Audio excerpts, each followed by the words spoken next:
So we've been working with tables in Microsoft Access, and we've been inputting records into a table here. The records that you see listed are listed in the order that they were entered. And if we look down the left-hand column over here under Album ID, the numbers that appear here were automatically generated for us. And you can see that basically each of these records is sorted by the Album ID at this point. But what if we wanted to see a list of all of our albums by artist, alphabetically listed? Or maybe we want to list all of our albums by rating with the highest rated albums at the top and the lowest at the bottom. We can do that, and we can even filter out records that we don't want to look at for the time being. So we're going to talk about sorting and filtering to stay organized. There's a couple different ways to do it. First of all, you'll notice up here on the ribbon, if your Home tab is selected, you've got a sort and filter option here. So we've got sorting buttons to sort in ascending or descending order, and then we've also got some filtering options here. Same thing under selection, and there's even an advanced filter if we wanted to do that. Now keep in mind when we're filtering, we're not running a query, we're just viewing the data differently. It's still all there, but we're just viewing certain portions. Let's start with sorting. Let's say I want to sort all of these by artist.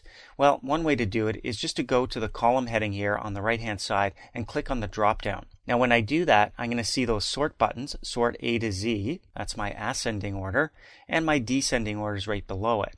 And notice also down below we've got a text filters option, and then we've got checkboxes for each of our artists. So I'm going to start with sorting A to Z. When I give that a click, you'll notice that all of my albums are sorted by artist, with Aerosmith at the top and ZZ Top at the bottom. But what's really important here is that we haven't just sorted the data in this one column.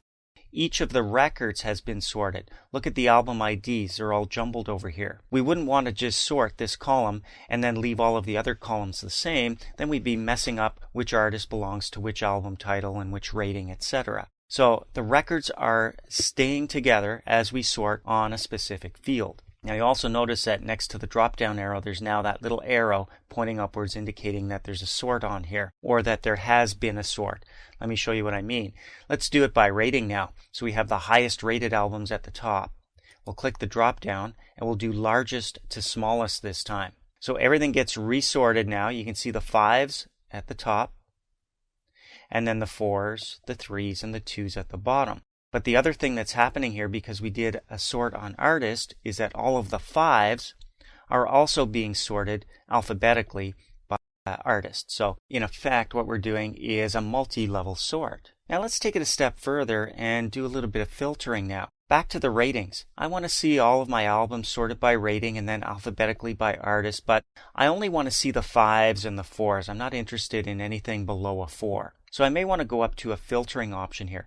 Now I can do it by clicking the filter button up here. When I do that, you can see what happens. This little drop down opens up. I'm going to hit cancel because the exact same thing happens when I click the drop down under rating. So there's my sort. And now down below you can see I've got checkboxes. One way to filter out the 2s and the 3s is to deselect them from here. I don't need blanks in there, not that there would be any. So I click OK. And you can see all I'm viewing now are the albums that have a rating of 4 or 5. The 3s and the 2s and anything below that do not show up. If I go up to my filter button now, you can see that I get the same drop down. If I want them all back, I can click Select All and click OK. Similar to that is using the selection wizard here. If I click this drop down, I can say, give me all of the records that are greater than or equal to or between something. Now, because I've selected 5 and I'm currently on a record that has a rating of 5, my selections are showing up with 5s.